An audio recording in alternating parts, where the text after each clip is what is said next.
Uma história de um vilarejo tranquilo ou uma chacina desregrada. Bem, o importante é colocar a história nas crônicas da vila. Por isso no vídeo de hoje vamos aprender as regras de Village. Então, fiquem aí.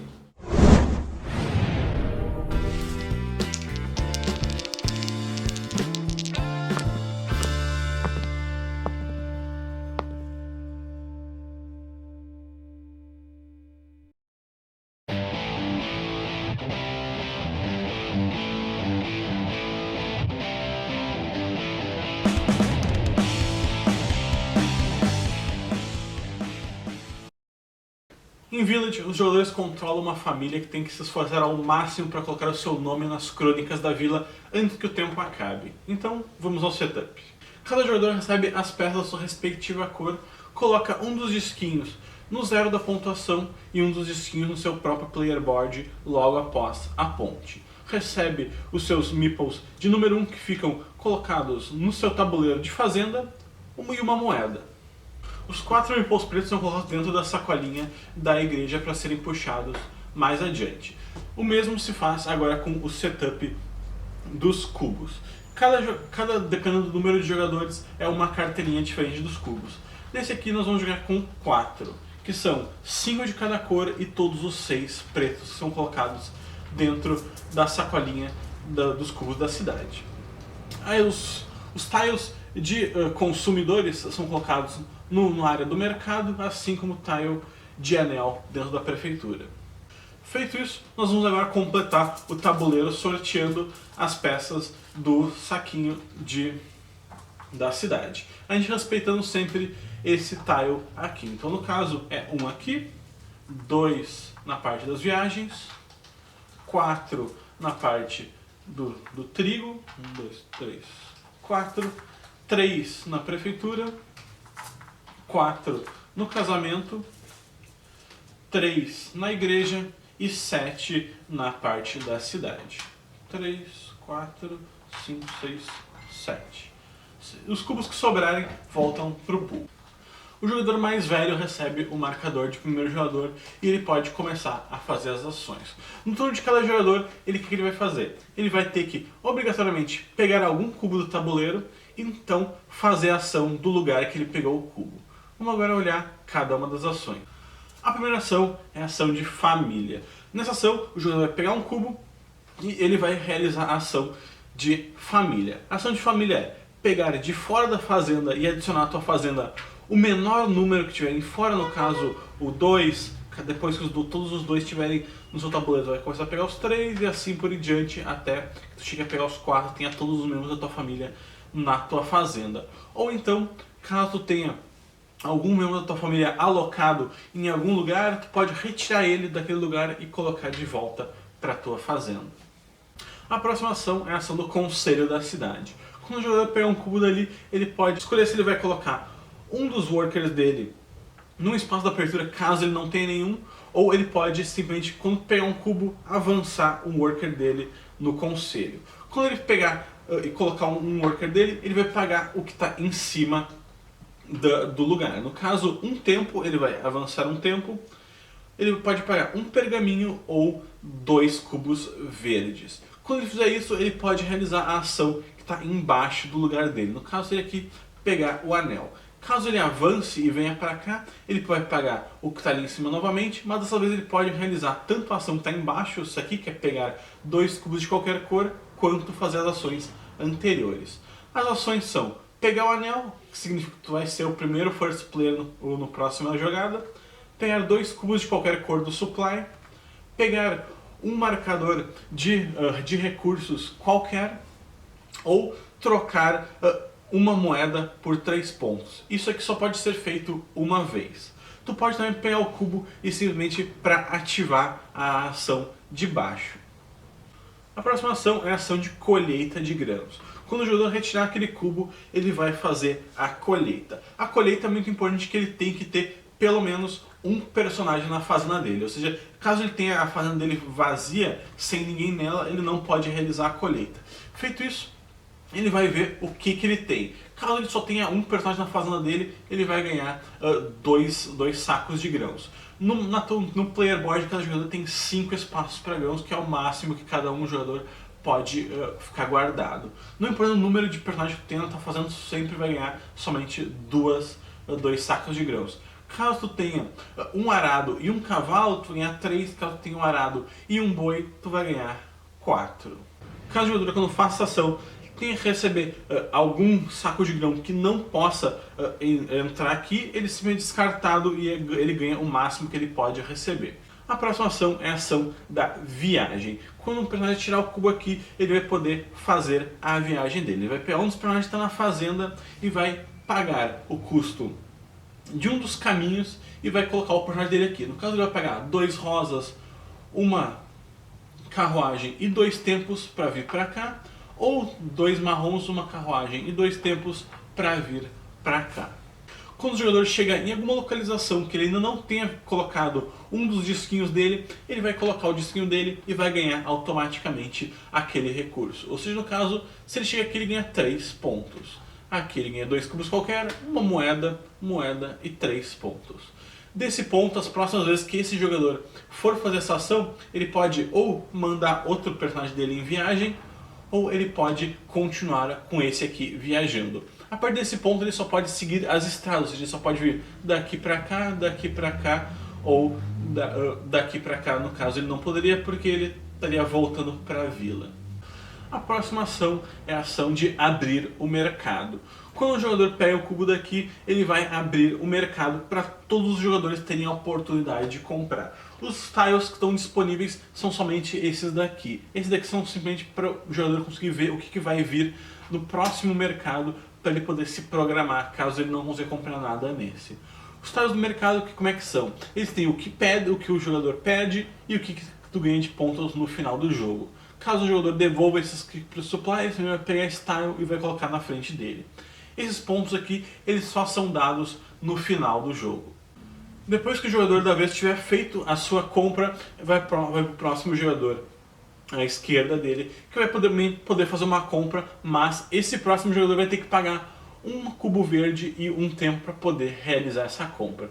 Se ele não quiser fazer nada, ele vai passar e vai sair do mercado. Ele não vai poder voltar numa próxima rodada para comprar. Feito isso, vai passando para cada um até que chegue de volta no primeiro jogador, no jogador que abriu o mercado. Caso ainda tenha tiles, ele pode fazer mais uma compra, só que dessa vez, de novo, pagando um verde e um tempo, que ele não teve que pagar da primeira vez quando ele abriu o mercado. O próximo espaço aqui é o espaço da cidade. Esse espaço amarelo aqui, ele engloba toda essa parte daqui de ações. Quando o jogador pega um cubo daqui, ele pode realizar qualquer uma dessas ações, que são, ele pode pagar 2 sacos de grãos, 2 tempos para transformar em 2 dinheiros, ou ele pode querer fazer qualquer uma das outras ações. As outras ações, eles requerem que tu possa pagar em cubos ou em trabalhadores. Tu pode treinar um trabalhador para realizar aquela ação. Quando tu treina um trabalhador, tu simplesmente coloca ele naquele lugar e paga a quantidade de tempo necessário para colocar o trabalhador ali. Quando um jogador tem um trabalhador no local, ele pode, em vez de pagar os cubos para conseguir os recursos, ele pode pagar em tempo para conseguir o recurso. Como por exemplo, eu tenho um trabalhador aqui, eu posso pagar 2 tempos para conseguir uma carruagem, ou eu posso pagar também, novamente, caso não queira gastar tempo, um cubo laranja e um cubo rosa por uma carruagem. Caso eu pegue esse cubo, posso também realizar qualquer uma das outras ações ou colocar outros trabalhadores aqui. Não tem limite de cores aqui. Por exemplo, eu posso ter um azul aqui, um sem cor aqui, pode ter um azul, todos ocupando o mesmo espaço. E por último nós temos a igreja. Na igreja, quando um personagem tirar o cubo dali, ele vai mandar um dos seus personagens para o monastério.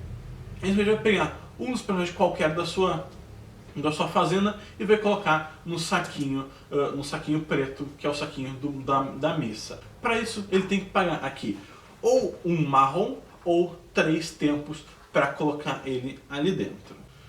E como última ação, que é uma ação especial, nós temos a fonte dos desejos. Na fonte dos desejos, o jogador pode pagar 3 cubos exatamente da mesma cor para fazer qualquer uma das ações do tabuleiro. Seja ela, caso não tenha nenhum cubo, ou seja, ninguém poderia fazer essa ação a não ser usando a fonte dos desejos, ou caso tenha um cubo preto, que caso ele não queira pegar o cubo preto, né, ele pode fazer essa ação pagando 3 cubos quaisquer. Os cubos pretos aqui são as pragas. Caso o jogador pegue elas, ele vai ter que pagar 2 tempos que ele tem no tabuleiro antes de realizar a ação. Caso um personagem morra, nesse meio tempo ele não perde a ação. O personagem só morre após que ele tenha tomado todas as ações dele. E assim vão indo, cada jogador pegando cubos e tudo mais, até que o tabuleiro começa a se esvaziar. Quando um jogador pegar ou retirar o último cubo do tabuleiro, acontece o final do round. No final do round, nós repomos todos os tiles de consumidores que foram pegados, a gente dá o slide aqui e o último espaço é ocupado, a gente compra mais um novo. A gente ocorre a missa, que a gente vai ou primeiramente perguntar para os jogadores se eles querem pagar uma moeda para retirar o seu personagem daqui, no caso só o sem cor aqui que pagou, ou seja, ele vai dizer que ele não quer. Caso ele queira, ele vai simplesmente pegar todos os cubos, ele vai pagar uma moeda, vai pegar todos os negocinhos deles e para garantir que o personagem dele vai sorteado.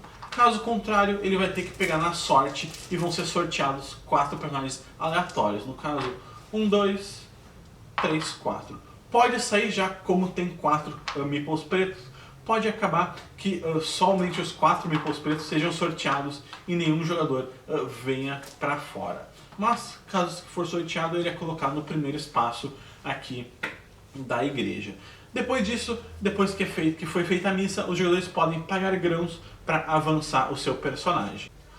O jogador pode pagar a quantidade de grãos que ele quiser para ir avançando. Ele pode, inclusive, pagar 3 grãos para passar por aqui, pagando 1, e já pagar os 2 para vir para cá de uma vez só. No próximo round, só precisamos pagar 4 para vir para esse lugar daqui. Depois disso, nós vamos verificar quem tem a maioria na igreja. A maioria seria a maioria de meeples colocados dentro da igreja. Caso seja um empate, o jogador que tiver um dos seus meeples mais à frente ganha 2 pontos. Caso tenha 2 jogadores com a mesma quantidade de meeples e no mesma hierarquia da igreja, os 2 jogadores vão ganhar aquela quantidade de pontos. Feito isso, nós vamos aqui refazer o setup dos cubos dentro do saquinho verde e repor eles todos no tabuleiro. O jogador que tiver o anel vai receber o token de First Player e o anel volta aqui para a sala do conselho do tabuleiro. Uma das coisas mais importantes no Village é o controle do teu tempo. Caso um jogador tenha aqui um certo número de tempos, que quando o marcador de tempo dele passar pela ponte, ele vai ter que matar um dos seus familiares, no caso o mais antigo. Quando fizer essa passagem pela ponte, o jogador vai ter que olhar no tabuleiro o personagem com o número menor impresso nele. Esse personagem vai ter que ser morto. Ele pode, caso tenha mais do que um, ele vai poder escolher. Caso, dependendo do lugar que o personagem morrer, ele vai para o livro da vila. Os lugares do livro são demarcados por esses escudos coloridos, ou seja, caso um personagem morra na viagem, que é o verde, ele vai vir para um desses 2 espaços, ou seja, em menos jogadores só tem um espaço de viagem. Tem o espaço do conselho, que são esses 2, o espaço inteiramente da cidade, que são esses 3, o espaço da igreja, que são esses 3 aqui, e tem esses 5 espaços aqui, que é o espaço da tua fazenda. Ou seja, caso um jogador mate um personagem que esteja na fazenda dele, ele vai para esse espaço daqui. Caso um jogador queira matar alguém e todos os espaços estejam ocupados, por exemplo, ele quer matar alguém que está na igreja e todos os espaços da igreja estão ocupados, o personagem que ele for matar vai para a vala de indigente. E assim o jogo se segue, cada jogador tomando os seus turnos, pegando um cubo sempre. Ele não é necessariamente obrigado a fazer a ação, ele pode simplesmente pegar o cubo por pegar, porque ele está precisando de um cubo e só tem naquele lugar a ação, a não ser no mercado. Quando ele pegar o cubo do mercado, ele tem que obrigatoriamente abrir o mercado para todo mundo, mesmo que ele não vá comprar nada. O jogo termina quando todos os espaços do livro são ocupados, em menos players tem alguns espaços que obviamente vão ficar em branco, ou todas as vagas de indigentes são ocupadas. Feito isso, o jogador que colocar o último meeple vai disparar o final de jogo e todos os outros jogadores vão ter que fazer as ações dele. Caso no meio das ações dos outros jogadores acabem os cubos do tabuleiro, os jogadores que sobrarem vão poder fazer qualquer ação do tabuleiro sem precisar pegar cubos ou sem precisar pagar os 3 cubos iguais para utilizar a fonte dos desejos. Feito isso, a gente vai ao scoring final. Cada localização tem um scoring específico. No caso aqui, dependendo do número de discos que tenha distribuído pela viagem, tu vai ganhar uma certa quantidade de pontos. o quão avançado tu tiver no Console Chamber, ganhar aquela quantidade de pontos, é muito importante lembrar que o personagem tem que estar vivo pra te ganhar aqueles pontos. Ou seja, não adianta tu chegar aqui e no final ter que matar esse personagem, não vai ter valido nenhum ponto. A quantidade de personagens que tu tiver no livro da vila, no caso tenha 3 personagens, tu vai ganhar 4 pontos, 4 personagens tu vai ganhar 7 e 5 personagens tu vai ganhar 12 pontos. E nós temos também aqui na igreja. Caso o teu personagem esteja a mais avançado na igreja, ele vai ganhar aquela quantidade de pontos. Caso ele esteja no nível máximo, ele vai ganhar 6 pontos. E isso também é cumulativo. Caso um personagem tenha 3 personagens aqui no nível máximo, ele vai ganhar 18 pontos. Somado tudo isso, os jogadores vão somar cada um dos tiles de mercado deles, vão adicionar nos pontos deles também, e cada moeda vale 1 ponto. Qualquer cubo que tenha sobrado com o jogador não vale nenhum ponto, e o jogador que tiver a maior número de pontos ganha no final, obviamente, como todo jogo. Em caso de empate, o jogador que tiver o maior número de custom tiles feitos vai ganhar o jogo. Em caso de empate, novamente, o personagem que tiver a maior quantidade de personagens vivos, tanto no tabuleiro quanto na sua fazenda, é que ganha o jogo. Então, essas foram as regras de Village, vamos às considerações finais. Então, essas foram as regras do Village, um jogo muito divertido, muito legal. Ele é bem brain burner assim, principalmente porque tu tem que pegar os cubos e tudo mais, e às vezes o cubo que tu quer, alguma outra pessoa, então você tem muito esse negócio de timing e o negócio do tempo ser uma das principais moedas do jogo, ou seja, quando matar um carinha, se tu vai matar o carinha, da onde tu vai matar o carinha, tudo isso meio que importa, ou seja, onde que tu vai botar o carinha para trabalhar para te reduzir o custo. Será que tu deixar o carinha para trabalhar e pagar lá, ficar pagando em tempo, vai valer mais a pena do que pagar aqueles 2 cubos por pegar aquele negócio? Que caminho seguir? Se tu vai seguir o caminho mais do comércio, tu vai tentar a viagem, tu vai tentar meio que variar um pouco o que tu vai fazer. Tudo mais. Esse jogo aqui, ele é um jogo muito desses de tu queimar a cabeça, e principalmente tu queimar a cabeça e no final alguém fazer uma jogada e cagar completamente o teu turno. Mas ele é um jogo muito legal de 2 a 4 jogadores e tudo mais. Então, esse era pelo vídeo de hoje. Se vocês gostaram do vídeo, não se deixar o like, isso foram muito mesmo. Adicione os favoritos, se não for inscrito no canal ainda, se inscreva. Se for aqui de Porto na região, quiser dar uma passadinha para jogar o Village, passe aqui no Lens Club, link aqui na anotação da tela ou na descrição do vídeo. Então, era isso pelo vídeo de hoje. Então, até a próxima.